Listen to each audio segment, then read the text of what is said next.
बात करते हैं किसकी, हम इफिशिएंसी ऑफ कार्नोट इंजन, कि जो कार्नोट इंजन होता है उसकी इफिशिएंसी कितनी होती है। देखो ये निकालने के लिए हमें क्या निकालना पड़ेगा, देखो इफिशिएंसी की डेफिनेशन बचाओ।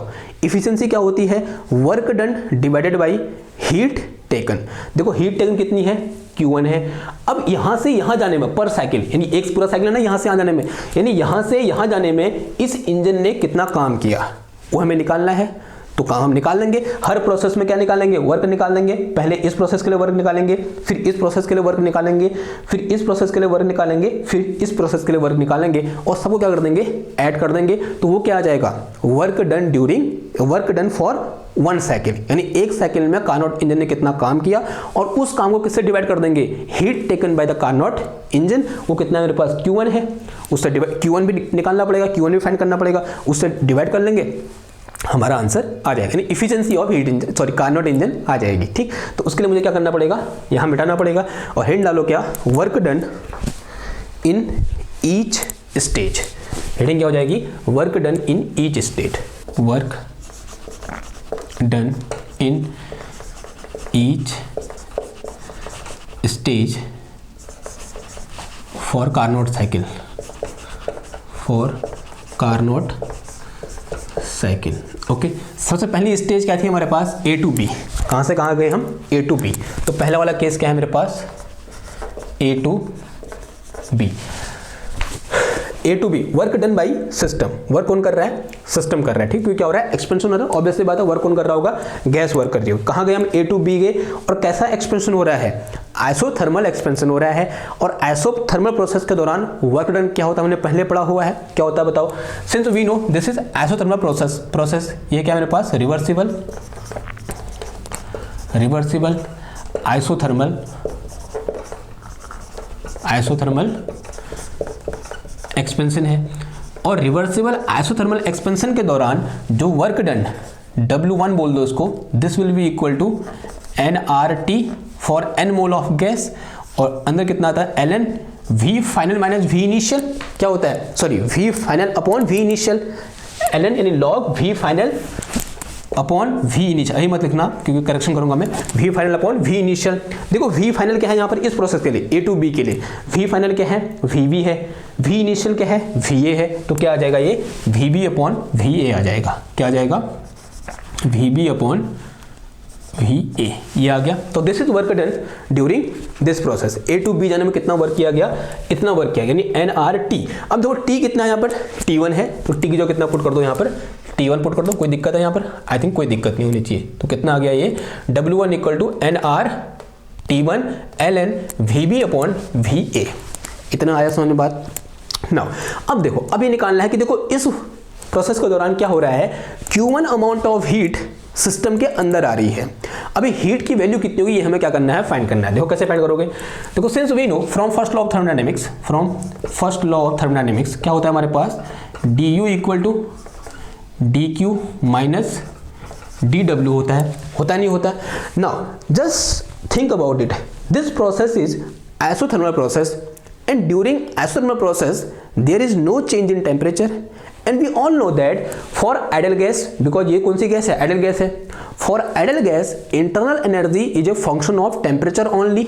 It means if there is no change in temperature then change in internal energy will be equal to 0। इसका मतलब जो du है इसकी वैल्यू कितनी होगी, 0 होगी। du इक्वल टू 0 ऐसा क्यों हुआ, बिकॉज T1 इक्वल टू क्या है मेरे पास, कांस्टेंट है। अगर T1 इक्वल टू कांस्टेंट है तो इंटरनल एनर्जी में कोई भी चेंज नहीं होगा, इसका मतलब du इक्वल टू कितना आ गया, 0 आ गया। अगर du इक्वल टू 0 है तो यहाँ से मेरे पास जो dq माइनस dw आ जाएगा, कितना आ जाएगा, 0 आ जाएगा। इसका मतलब dq इक्वल टू कितना आ गया, dw आ गया। तो इसका मतलब देखो dq यानी अमाउंट ऑफ हीट एब्जॉर्ब, कितना है मेरे पास, q1 है, तो this will be equal to w1 and this is equal to कितना आ जाएगा, ये nRT1 और ln अंदर कितना आ जाएगा, VB अपॉन VA आ जाएगा। ठीक है, now say it is some equation number 1। यानी इस दौरान, यानी इस प्रोसेस 1 के दौरान या फिर स्टेज 1 के दौरान जो अमाउंट ऑफ वर्क डन है वो किसके बराबर है, हीट एब्जॉर्ब के बराबर है। यानी सिस्टम ने कितनी हीट एब्जॉर्ब करी उसके बराबर है। ठीक, ओके, तो दिस इज फॉर स्टेज 1। अब बात करते हैं किसकी, स्टेज 2 की। स्टेज 2 में कहां से कहां है, देखो B to C। स्टेज 2 कहां से कहां है, B to C है। और जो प्रोसेस है उसका नाम क्या है, reversible adiabatic expansion. Reversible adiabatic expansion. अब देखो मैंने एक चीज बोली थी आपको जब हम एडियाबैटिक प्रोसेस से रिलेटेड क्वेश्चन कर रहे थे कि कभी भी एडियाबैटिक वाला वर्क डन याद मत करना, क्योंकि हमेशा गलती हो जाएगा, कभी नहीं कहीं आगे पीछे हो जाएगा। P1 P2 या फिर P1 V1 minus P2 V2 ये होगा, या फिर P2 V2 minus P1 V1 होगा। ये हमेशा क्या कर सकते हो, इसमें कंफ्यूज हो सकते हो।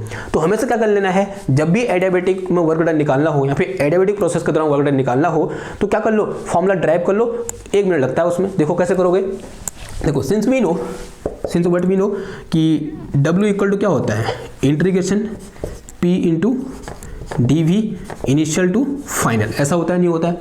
Now for adiabatic process PV equal to क्या होता है, PV की power gamma equal to constant, ये होता है नहीं होता है। लेट अस से दिस कांस्टेंट इज K। तो यहाँ से मेरे पास P इक्वल टू कितना आ गया, K अपॉन V की पावर गामा, ऐसा कुछ आ गया।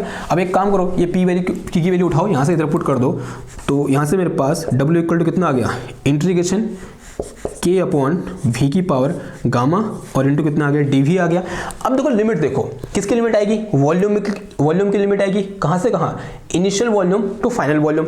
अब इनिशियल वॉल्यूम क्या है, देखो इस प्रोसेस के लिए, इस B to C प्रोसेस के लिए इनिशियल वॉल्यूम कितना है, VB, और फाइनल वॉल्यूम कितना है, VC। तो वैल्यू यहाँ पर रख दो, तो इनिशियल वॉल्यूम क्या हो जाएगा यहाँ पर, VB, और ये कितना हो जाएगा, VC हो जाएगा। फर्दर सॉल्व कर दो इसको, देखो K is constant come out from the integration, और ये मेरे पास कितना हो जाएगा, V की पावर माइनस का गामा, ऊपर ले लिया मैंने इसको, और इनटू कितना आ गया, ये dV आ गया, and limit is from VB to VC।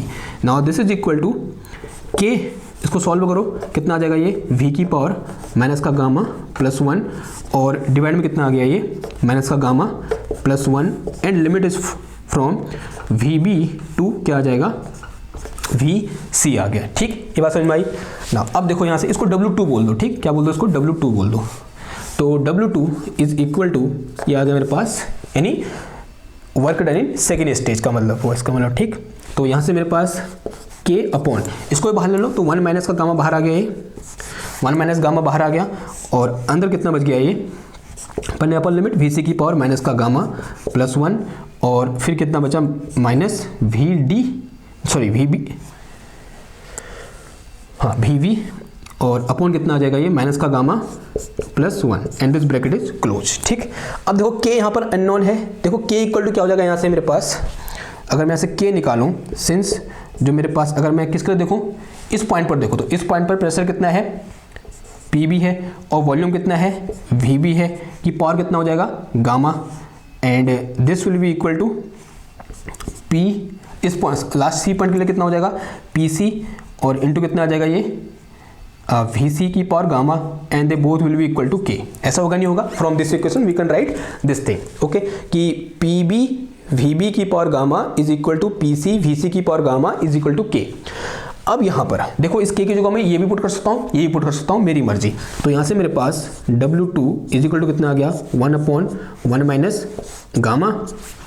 देखो यहाँ पर अगर मैं ये वाली वैल्यू पुट करूँ, देखो V की पावर गामा से V की पावर गामा कैंसिल हो जाएगा, बचेगा मेरे पास यहाँ पर PC और इंटू VC बच जाएगा, और मैंने सिमिलरली यहाँ पर ये वाली वैल्यू पुट करूँगा इस K की जगह, K अंदर मल्टीप्लाई हुआ, पहले यहाँ मल्टीप्लाई फिर यहाँ मल्टीप्लाई हुआ, यहाँ पर जब K मल्टीप्लाई हुआ, K की जगह मैंने ये वैल्यू पुट कर दी, जब मैंने K यहाँ मल्टीप्लाई किया तो K की जगह मैंने ये वैल्यू पुट कर दी, क्या बचेगा मेरे पास, ये बच जाएगा मेरे पास PB इंटू VB बच जाएगा। ठीक है, ये बात समझ में आई आपको।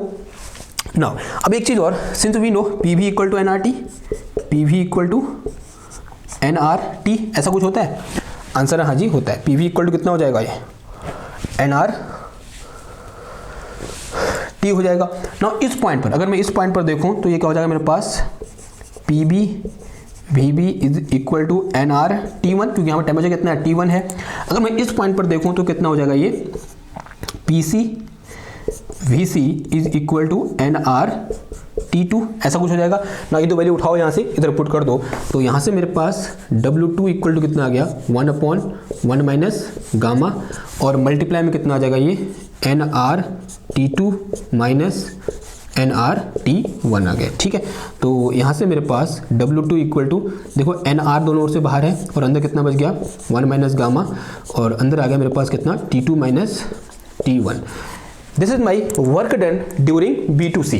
B2C में कितना वर्क किया गया, इतना वर्क किया गया, यानी nR upon 1 minus gamma T2 minus T1। Now set is some equation number 2। इसे क्या बोल दो, समीकरण नंबर 2 बोल दो। ठीक, and in this process there is no heat exchange, कोई भी हीट एक्सचेंज है नहीं यहाँ पर, तो वो निकालना हमें है नहीं। ठीक ना, अब बात करते हैं किसकी, C2D। अब उसके लिए मुझे कुछ चीज़ें मिटानी पड़ेगी, तो ये मिटा दूँ मैं। देखो C2D में क्या होगा, हमें Q2 भी निकालना पड़ेगा। ठीक, Q2 कैसे निकालेंगे, जैसे यहाँ पर हमने Q1 निकाला वैसे ही Q2 निकाल देंगे। ठीक, तो मिटाऊँ उसको मैं, इसे मिटाऊँ ऊपर वाला डायग्राम है जो, इसका स्क्रीनशॉट ले लो आप लोग, ले लिया स्क्रीनशॉट, ले लिया होगा ना।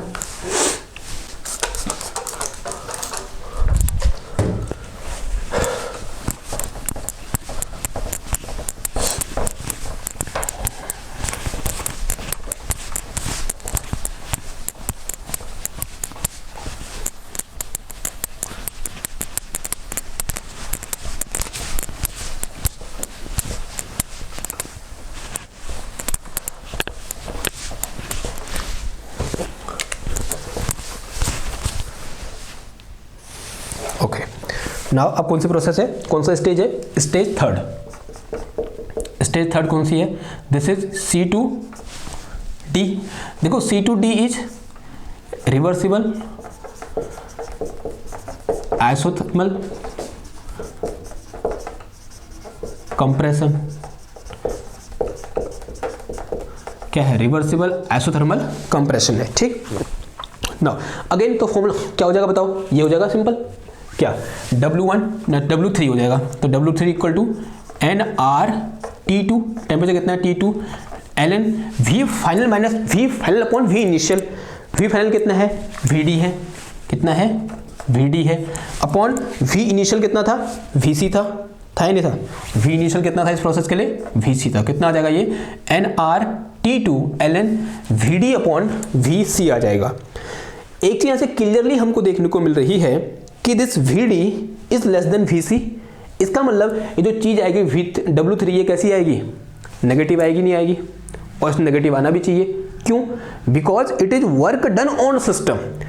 जो गैस है उसमें वर्क हो रहा है, वर्क डन ऑन गैस हो रहा है, और we all know that in thermodynamics when work done on system then this work done will be negative. तो वर्क डन कैसा आएगा, ये नेगेटिव आएगा, और वर्क डन हमारा नेगेटिव आ भी रहा है। Again this work done is also equal to Q2, जहां पर हीट एब्जॉर्ब हो रही कितना उसके बराबर होगा, because this is isothermal process and during isothermal process there is no change in internal energy.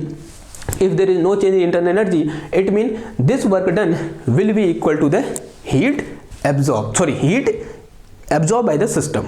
No, sorry, heat ejected by the system. ठीक है, आई बात समझ में। तो this will be equal to this W2 will be equal to Q2 and this is equal to, एक काम करो अगर ऊपर नीचे करूंगा तो कितना आ जाएगा ये, माइनस का nRT2 and ln VC upon VD आ गया। ये माइनस साइन क्यों आया, वी ऑल नो दैट, यहाँ मैंने ऊपर किया इसको, VC ऊपर ले गया और VD नीचे ले आया, यहाँ क्या आ गया, नेगेटिव साइन आ गया। ठीक, और नेगेटिव साइन क्या इंडिकेट कर रहा है कि this is work done on system. Work done किसमें हो रहा है, सिस्टम पर वर्क हो रहा है। ठीक, and say it is some equation number क्या हो गया, 3 बोल दो इसको, इक्वेशन नंबर 3। ठीक, ये बात समझ में आई। नाउ अब बात करते हैं किसकी, फोर्थ प्रोसेस यानी फोर्थ स्टेज क्या है हमारे पास, स्टेज नंबर 4। स्टेज 4 में अगेन क्या हो जाएगा, D2A। ये क्या है मेरे पास, reversible adiabatic compression, adiabatic compression. अब देखो सिंपल सा क्या होगा, टेम्परेचर चेंज हो रहा है कहाँ से, T2 से T1, तो क्या आ जाएगा बताओ यहाँ पर, इससे मोटिवेट होकर लिख दे इस इक्वेशन नंबर 2 से। तो यहाँ से मेरे पास सिंपल सा W4 will be equal to nR upon 1 minus gamma. देखो जब प्रोसेस यहाँ से यहाँ गई तो क्या था T2 माइनस T1, और जब प्रोसेस यहाँ से यहाँ जाएगी तो ऑब्वियसली बात है क्या हो जाएगा T1 माइनस T2 हो जाएगा। कितना आ जाएगा ये T1 माइनस T2। आप इसको जैसे यहाँ पर हमने यहाँ से लेकर यहाँ तक कैलकुलेट किया, ऐसे भी कर सकते हो, लेकिन इतना लंबा करना क्यों हो रहा है? जब हम इससे मोटिवेट होकर यहाँ पर लिख सकते हैं तो उससे अच्छी बात और क्या है। ठीक, तो इससे मोटिवेट हुए, इक्वेशन नंबर 2 से मोटिवेट हुए और यहाँ पर लिख दिया, क्योंकि इक्वेशन नंबर 2 प्रोसेस कहाँ से कहाँ जा रही थी, B to C जा रही थी, और टेम्परेचर में चेंज क्या हो रहा था, T1 से T2 चेंज हो रहा था। तो यहाँ पर क्या आया T2 माइनस T1। अभी टेम्परेचर में चेंज कहाँ से कहाँ हो रहा है, T2 टू T1, तो क्या आ जाएगा T1 माइनस T2 आ जाएगा इसकी जगह। तो क्या है T1 minus T2 and state is समीकरण नंबर 4। इसे क्या बोल दो, समीकरण नंबर 4 बोल दो। ठीक, क्लियर हुई बात। नाउ अब हमें क्या निकालना है यहाँ पर, हीट टोटल वर्क डन। तो टोटल वर्क डन निकालने क्या करेंगे, सबको ऐड कर देंगे। तो कर दो फिर ऐड। ये बता दूं मैं, डायग्राम बहुत इंपॉर्टेंट है क्योंकि पूरी राम कहानी इस डायग्राम से निकल के आ रही है। ठीक है, ये डायग्राम हमेशा याद रखना, आपके दिमाग में ये बैठ जाना चाहिए, डायग्राम ऐसा होता है करके। किसके लिए, हीट इंजन के लिए। ठीक,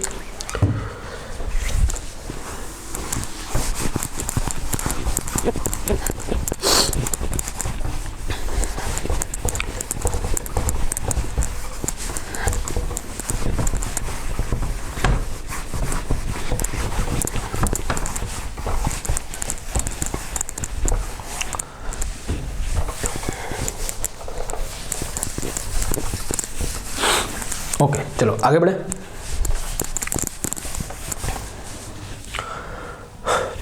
इतना हो गया। अब क्या निकालो, net work done. Net work done by Carnot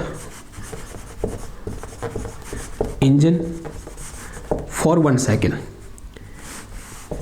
for 1 cycle. ठीक है, तो एक साइकिल में तो निकाला ना 4 स्टेप। कितना होगा, तो W equal to W1 plus W2 plus W3 plus W4, ऐसा कुछ आ जाएगा। उठा के रख दो वैल्यू यहाँ पर। तो W1 की वैल्यू कितनी बताओ, ये है मेरे पास, कितना है ये, NR T1 ln VB upon कितना आ जाएगा ये VA। फिर W2 की वैल्यू कितनी है, इतनी है, क्या देखो मेरे पास NR अपॉन 1 माइनस गामा, अंदर कितना आ जाएगा T2 माइनस T1, और फिर वाला रख दो, क्या आ जाएगा ये W3, एक मिनट यार, W3 होगा इक्वल टू Q2। ठीक, तो this is equal to minus कितना आ जाएगा ये NR T2 and this one is ln, और अंदर कितना आ जाएगा ये VC अपॉन VD, ऐसा कुछ आया। फिर लास्ट में क्या आ जाएगा, प्लस का दिस होल थिंग। ये मेरे पास कितना देखो, this is NR into 1 minus gamma T1 minus T2। ठीक, तो देखो ये दो कैंसिल हो जाएंगे, यहाँ क्या है T2 माइनस T1, यहाँ क्या है T1 माइनस T2, तो इससे ये दो उड़ गए, तो बचा क्या मेरे पास, ये दो बचे। तो यहाँ से मेरे पास W इक्वल टू कितना आ गया, NR T1 ln this one is VB upon VA, और फिर माइनस कितना आ जाएगा ये NR T2 and this one is ln and this one is VC upon VD, ऐसा कुछ आया। नाउ सेट इज समीकरण नंबर 5, इसे क्या बोल दो, समीकरण नंबर 5 बोल दो। तो ये क्या निकल गया, मेरा वर्क डन निकल गया। टोटल वर्क डन कितना निकला, इतना। ठीक, यहाँ पर R भी आएगा, NR T2। ठीक ना, अब थोड़ा सा यहाँ पर मैं रीअरेंजमेंट कर सकता हूँ। देखो क्या रीअरेंजमेंट कर सकता हूँ,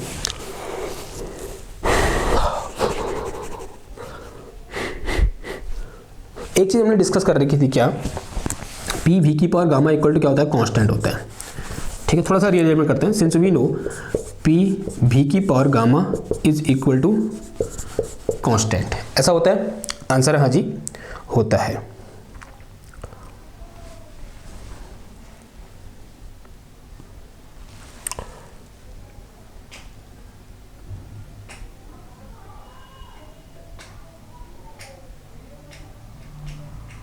और एक चीज़ और डिस्कस कर रही थी हमने, क्या अगर मैं यहाँ पर इस P की जगह क्या पुट करूँ, since we know PV equal to NRT, since we know PV equal to RT for 1 mole of gas, तो P की जगह कितना आ जाएगा, RT अपॉन V आ जाएगा। तो ये इसे क्या लिखता हूँ मैं, टी वी की power gamma minus 1 is equal to some another constant, ठीक है। टी वी की power gamma minus 1 equal to constant for adiabatic process, ये हमने डिस्कस कर रखी थी। अब एडियाबेटिक प्रोसेस में आओ, देखो हो क्या रहा था यहाँ पर एडियाबेटिक प्रोसेस के दौरान, वो डायग्राम तो मिटा दिया मैंने। This is my volume axis, this is my pressure axis. पहले ऐसा हुआ था, फिर ऐसा हुआ था, फिर ऐसा हुआ था, फिर ऐसा हुआ था, ठीक है। एक सिंपल सा डायग्राम ये है। देखो यहाँ पर टेम्परेचर कितना था, T1 था, यहाँ टेम्परेचर क्या था, T2 था। और ये जो प्रोसेस है ये वाली, ये कौन सी प्रोसेस थी, एडियाबेटिक एक्सपेंशन वाली थी, ठीक। और ये कौन सी थी, एडियाबेटिक कंप्रेशन। यहाँ पर जो वॉल्यूम था वो कितना था, A to B, A B, तो यहाँ पर VB वॉल्यूम था, और यहाँ वॉल्यूम कितना था, VC, because this point is C, this point is D, ठीक। यहाँ वॉल्यूम कितना था VC, यहाँ कितना था वॉल्यूम VB, यहाँ टेम्परेचर कितना था T1, यहाँ कितना था T2। तो अगर मैं इस इक्वेशन देखूँ तो यहाँ से क्या लिख सकता हूँ मैं, यहाँ से लिख सकता हूँ मैं क्या, T1 VB की power gamma minus 1 is equal to T2 VC की पावर गामा माइनस 1, ये लिखा जा सकता है यहाँ से। तो यहाँ से और क्या आ सकता है, अगर मैं थोड़ा सा यहाँ पर ध्यान दूँ तो this will be equal to, अगर मैं T2 अपॉन T1 निकालूँ या फिर T1 अपॉन T2 निकालूँ, T1 upon T2 will be equal to, ये हो जाएगा मेरे पास कितना, VC अपॉन VB की पावर गामा माइनस 1। ये बात समझ में आई आपकी। T1 upon T2 is equal to VC upon VB की पावर गामा माइनस 1। ये तो कौन से प्रोसेस से निकला, B2C से। सिमिलरली जो मेरे पास D2A है वो भी क्या है, एडियाबेटिक प्रोसेस है। तो इसके लिए भी यहाँ पर वॉल्यूम कितना था, VD था, यहाँ वॉल्यूम कितना है, VA है। ऐसा है या नहीं है, आंसर है हाँ जी है। अगेन यहाँ पर टेम्परेचर कितना है, T1 है, यहाँ टेम्परेचर कितना है, T2 है। तो देखो यहाँ से क्या लिखता हूँ मैं, T2 एंड, ऐसे लिखो, एंड T2, और यहाँ पर वॉल्यूम कितना है, VD की power gamma minus 1, this is equal to T1 into VA की पावर गामा माइनस 1। ये आ गया, ठीक है। नाउ अगर मैं ऐसे क्या निकालूं, T1 अपॉन T2 निकालूं, T1 upon T2 will be equal to, क्या आ जाएगा ये आ जाएगा मेरे पास कितना, VD अपॉन VA की power gamma minus 1, gamma minus 1। अब देखो इन दोनों इक्वेशन में जो लेफ्ट हैंड साइड है वो क्या है, सेम है। इसका मतलब राइट हैंड साइड भी क्या होगा, सेम होगा। अगर राइट हैंड साइड सेम है तो इसका मतलब यहाँ से क्या आ जाएगा, VC अपॉन VB की power gamma minus 1, this will be equal to VD upon VA की पावर गामा माइनस 1, ठीक है। ये होगा नहीं होगा। अब अगेन देखो क्लास 8th की मैथ से, अगर दोनों की पावर सेम है तो बेस भी सेम होते हैं। तो इसका मतलब यहाँ से क्या आ जाएगा, VC upon VB is equal to VD upon VA, ऐसा कुछ आया। ओके, नाउ इसको मैं थोड़ा बहुत आगे पीछे कर सकता हूँ, हाँ जी। इसको इधर ले जाओ, क्रॉस मल्टीप्लाई कर दो, इसको इधर ले आओ, इसको इधर ले आओ, यानी इसको क्या लिखता हूँ मैं, VC upon VD is equal to VB upon VA, ये लिखा जा सकता है। VC upon VD is equal to VB upon VA। और जैसे मैंने ये लिखा ना, आपकी आंखें चौंकनी चाहिए कि भैया ये दो क्या है, सेम चीज़ है। तो उठा के रख दो फिर यहाँ पर, जो अभी तक हमको अलग अलग लग रहे थे एक्चुअल में वो दोनों क्या हैं, सेम है। यानी यहाँ पर जो मेरे पास VC अपॉन VD लिखा है और जो है मैंने क्या लिखा है, VB अपॉन VA लिखा है, दोनों क्या है, सेम है, ठीक। तो अगर सेम है तो बढ़िया है। नाउ इक्वेशन 5 बिकम, ये कैलकुलेशन समझ में आया ना, ये वाला, ठीक है। नहीं आया तो नीचे पूछ लो या फिर मैसेज कर लो, ठीक, क्योंकि बहुत ही आसान है, कुछ भी दिक्कत नहीं है इसमें।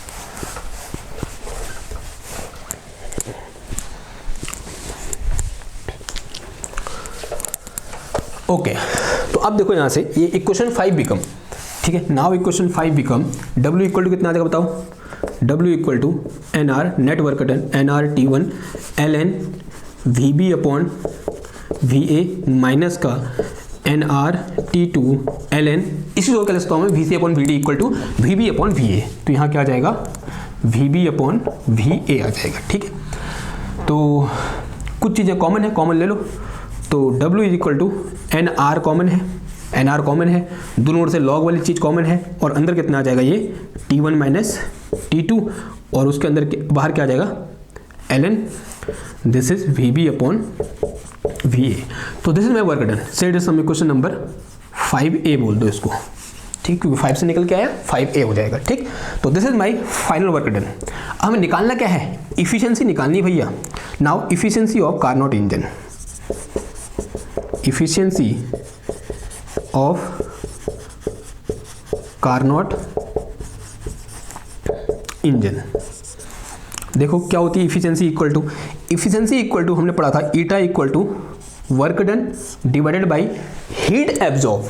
अब देखो उस सिस्टम ने, उस इंजन ने कितनी हीट एब्जॉर्ब की थी पहले वाले केस में, Q1 हीट एब्जॉर्ब की थी, तो अपॉन कितना आ जाएगा ये Q1 आ जाएगा। तो ईटा इक्वल टू कितना आ जाएगा W upon Q1। W equal to कितना है, इतना है, Q1 इक्वल टू इतना है, वैल्यू पुट कर दो। तो यहाँ से मेरे पास ईटा इक्वल टू कितना आ जाएगा, W की वैल्यू कितनी है NR T1, और अंदर कितना आ जाएगा ln VB अपॉन VA, और अपॉन में कितना आ जाएगा ये Q1, ओ सॉरी उल्टा हो गया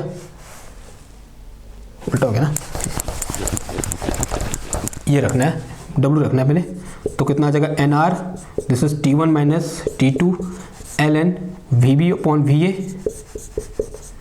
और अपॉन में कितना आ जाएगा ये NR T1 ln VB upon VA। W की वैल्यू ये उठा रख दी इधर से, सॉरी Q1 की वैल्यू ये है, W की वैल्यू ये है।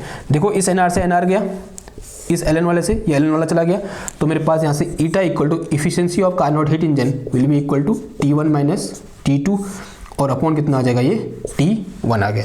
एक बार इसके साथ, तो यहाँ से मेरे पास कितना आ जाएगा ये T1 upon T1 minus T2 upon T1।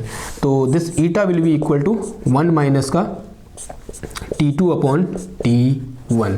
तो this is efficiency of Carnot heat engine which is very very important, बहुत इंपॉर्टेंट है। ये फॉर्मूला ड्राइव करने को आता है कि भैया drive eta is equal to 1 minus T2 upon T1। इस चीज को करो, ड्राइव करो, ये दिखाने के लिए आता है, बहुत इंपॉर्टेंट है। और इससे रिलेटेड क्वेश्चन या फिर न्यूमेरिकल भी आ सकता है, ठीक, डिपेंड करता है कि एग्जामिनर का मूड कैसा है।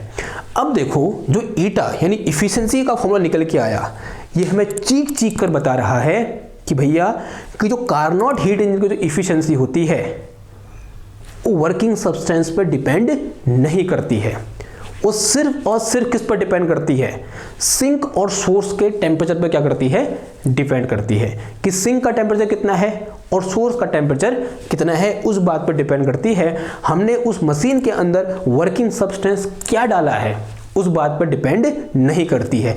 और ये बात किसके लिए सत्य है, कार्नोट इंजन के लिए सत्य है।